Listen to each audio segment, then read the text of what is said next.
invited his congressman to Northern Ireland, a tour of his city. Because it was his town, O'Hara was at the wheel. He knew that a car with plates from the Republic of Ireland, driven by a local Sinn Féin official and carrying two strangers, could well provoke a police stop. He had warned his passengers of that possibility and told them that if they did get stopped, they'd follow the standard protocol Sinn Féin had devised to avoid being detained and maybe sent 75 miles away to the Castlereagh Holding Centre in East Belfast. "We'd realised," O'Hara later explained, "that the pretext for taking you off to some army barracks for 3 or 4 hours was that they needed to search the car. So we developed a tactic of saying, well, if you want to search the car, there's the keys. Let me know when you're finished." And we would walk off. For his part, Morrison assumed that O'Hara's warnings about getting stopped were exaggerated. He told himself, "It's Jerry's job to tell the American congressman how awful it is. This isn't going to happen." So he was genuinely shocked when things turned bad. The men were driving on Queen's Quay, a major street running alongside the River Foyle. They were headed through the warehouse district toward Guildhall, an ornate Victorian symbol of the British Empire, and therefore a constant provocation to the Irish. Suddenly it happened, all in a blur. Armoured Land Rovers, a Saracen troop carrier, O'Hara jamming on the brakes. Memories differ on the precise sequence of the events leading to the stop, but what happened next remains clear to all three. About a dozen heavily armed police piled out, shouting and gesturing angrily as they surrounded the car and rousted the men out. Some were dressed like conventional police, but others looked ready for combat with helmets, bulletproof vests, and fatigue pants tucked into their boots. Assault rifles were fixed on the captives.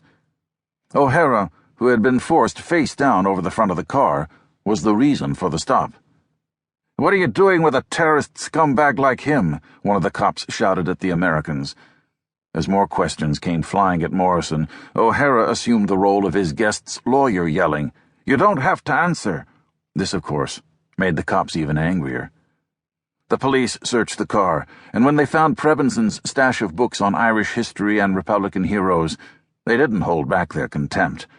After they were done with the car, their activity and questions ebbed a bit, but their rifles remained high. It wasn't clear that they had any specific objective beyond harassing O'Hara and whoever had the bad judgment to ride with him. O'Hara, who at 17 had been in the midst of the 1972 Bloody Sunday massacre, in which British paratroopers shot and killed 14 unarmed demonstrators in Derry, including O'Hara's close friend Jerry Donaghy, also just 17, remained convinced that an actual shooting was unlikely. Morrison felt protected by his office, confident that the British government wasn't about to shoot a member of the U.S. Congress. If he'd realized that the police holding him had no idea what a congressman was, he might have worried a little more. As time passed, Morrison had the feeling that the police didn't seem to have anywhere to go, and whether we had anywhere to go was of no interest to them. In truth, O'Hara and the Americans weren't on a tight schedule. Morrison and Prebenson had arrived in Derry a day or two earlier and were staying at O'Hara's home. This outing was supposed to be a relaxed tour of Derry from a Sinn Féin point of view. Morrison had already taken other tours. In order to get a full picture of the situation, he had asked the American consulate to recommend an itinerary.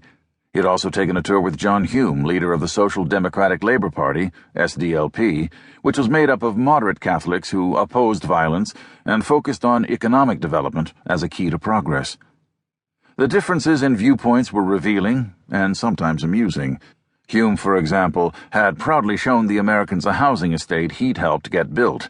When O'Hara took them to the same estate, his message was quite different. "See how they designed the streets?" O'Hara asked. "That's so the tanks can come in." Indeed, O'Hara never let up. When Morrison said the situation was complicated, O'Hara snapped, "It's not complicated. Brits out."